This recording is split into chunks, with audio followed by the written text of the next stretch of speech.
Hi, and welcome to this ForNAV coffee break. My name is Peter van Evertlo. I'm a product specialist at ForNAV, and I will be your presenter today. As this coffee break is live, you can ask your questions via the GoToWebinar question window. We will answer them at the end of the coffee break. In this video, I will cover the absolute barest of bones of JavaScript that are useful when working with ForNAV.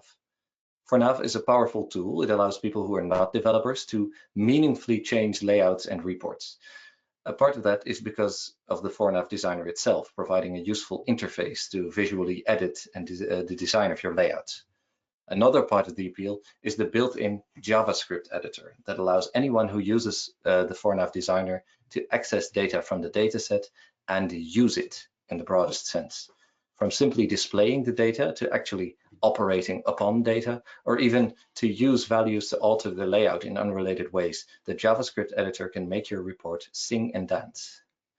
I would go so far as to say that a ForNAV layout is generally designed 1/3 by the layout editor and probably 2/3 by the JavaScript editor.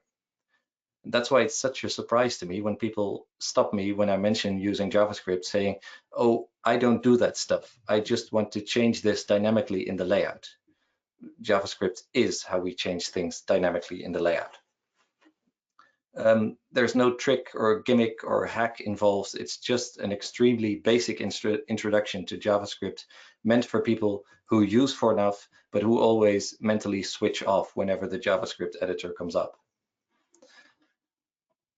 The JavaScript presentation will be in 4 parts. The first part will be prerequisites. What do I need to get going? In step 2, we will look at the fields and the captions and field extensions. In step 3, we will do some very basic math.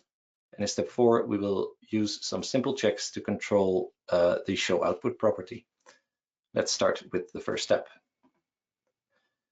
Today, I'm working on a Business Central on-premise server with the Business Central 2024 Wave 1 release.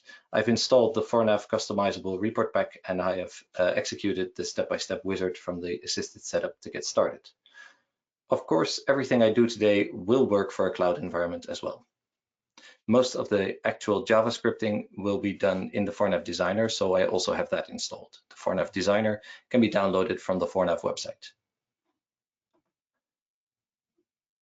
Some people take non-developing very seriously. Coding is something done behind the scenes. Coding is very complicated and it's best left to other people. This is a valid opinion. After all, there's no accounting for taste.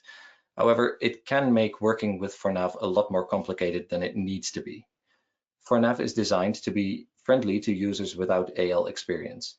By using JavaScript in the ForNAV Designer, you can change a lot of things in your layouts that would normally have to be built into the source code of a report by a dedicated AL developer. Using the ForNAV Designer without using JavaScript is like having an airplane and then using it to drive everywhere. It's not wrong, but it misses the point in a way. The purpose of this coffee break is not to teach you JavaScript. There are many websites that can do that much better than I ever could. This coffee break is primarily intended to show you that JavaScript is not some arcane deep learning, and you don't need to switch off whenever the editor opens. In fact, let's start by looking at a ForNAV sales order layout. I've already have this open. It's a complete, clean sales order layout. And let's cut this loose from the template, and let's just add something. If you've ever worked with a ForNAV Designer, you've already used JavaScript. The source expression of any text box or table cell in a layout is essentially a bit of JavaScript that returns a given value. In fact, let's create a text box right now. Let's put it here, and let's click source expression. And let's say header. I'm scrolling all the way down. Ship to country region code. That's a nice one.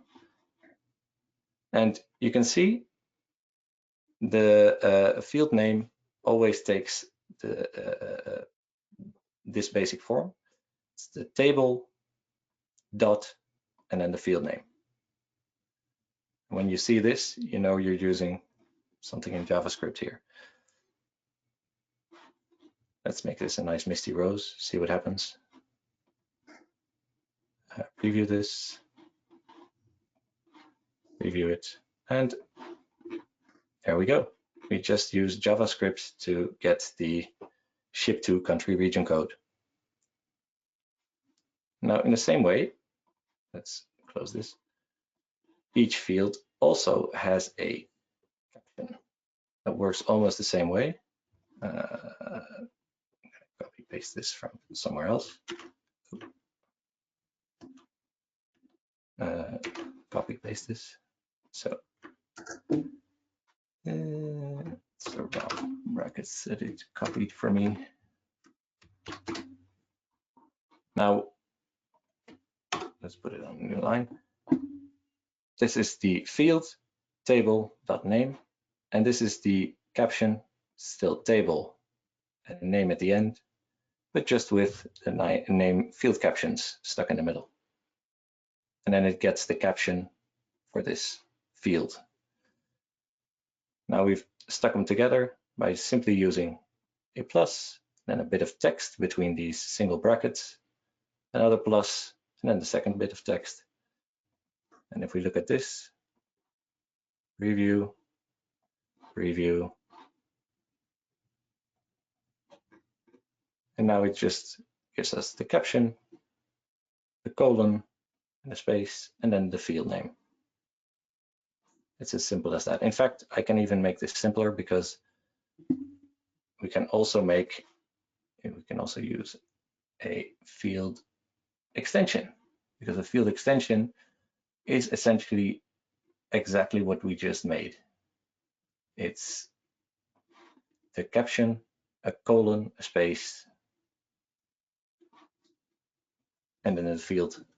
And the field extension is nice because it only displays something if the field has value. So this would display still the caption and the colon if there was no value. This will not display anything if there is no value. But just to check that it looks the same, it looks exactly the same. So that's two ways we can just build up a text. Let's see.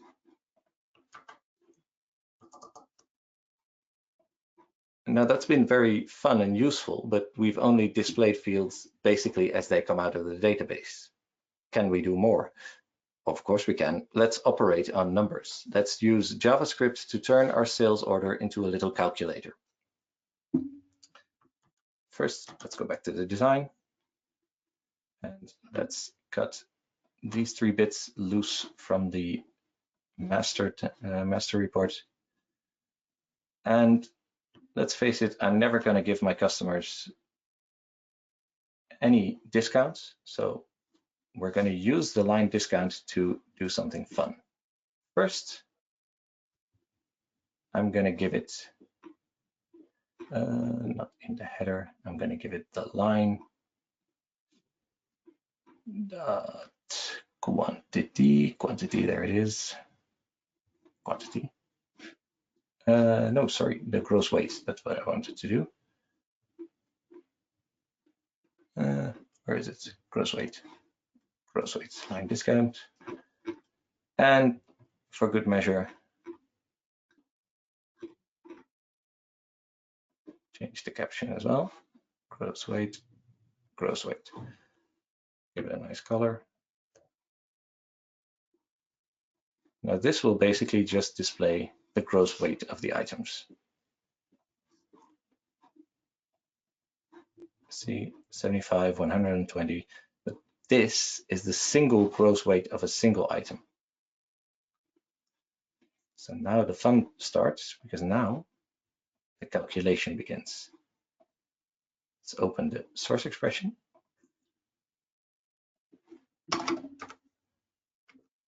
Let's say I want the line quantity. Now I do want the line quantity. And I want to multiply that using an asterisk with the gross weight. And this is it. This is just basically the code you need to multiply the line quantity by the line gross weight.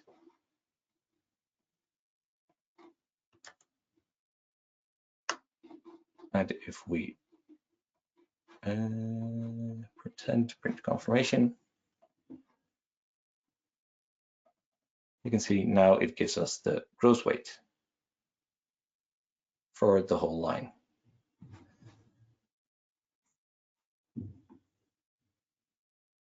And just like that, we've dynamically calculated the value without using any AL, or indeed without using anything more complicated than a single asterisk.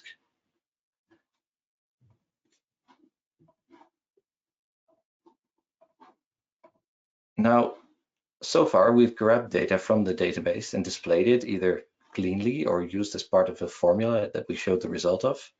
But in the final step, we're going to look at a way to use the data in the dataset to have completely unrelated effects. We are going to hide elements of our layout by using the show output property. The show output property is a property that almost all elements of ForNAV layouts have, from entire data items to single text boxes. It shows or hides the element based on the output of a JavaScript editor. By default, these say true. So show output true, which means it will always be displayed. I can type in false and it would never display. Now, the fun part is it only needs to get a true false output. It doesn't literally need the words. I can give it sums to make, for example, 1 plus 3 equals 6 minus 2. And this will also give me an answer. In this case, it would be true, but it would always be the same answer. Now, if we go back to our sales order, we can see we have some instructions. We have a lift for furniture, and we have a comment that says, you can't see it now, the lift is only for display purposes. It should not be displayed. Fair enough. Let's go to the designer and the lines body section and show outputs. And let's just say the line number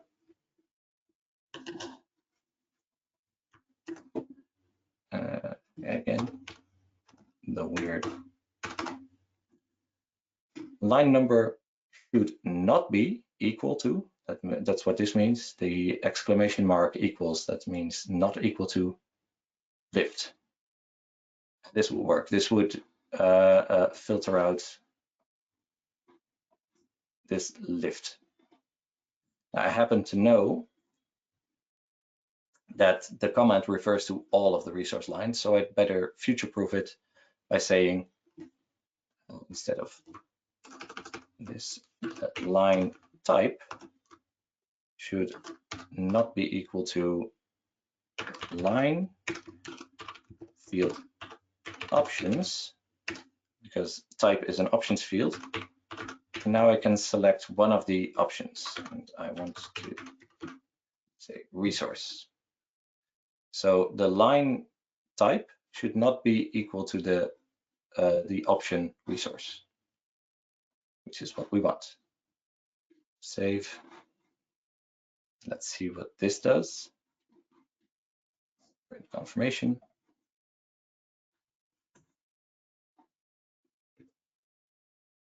Now, as we preview this, I'll zoom in a bit, we can immediately see another oversight. The resource line is hidden, as it should be, but the comment is still visible.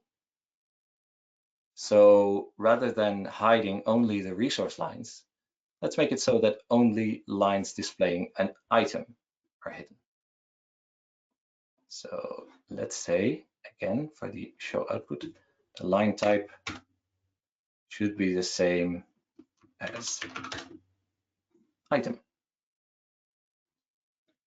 Okay, and let's see what this does. print confirmation, review. And as you can see, that neatly hides the resource and it hides the comment line,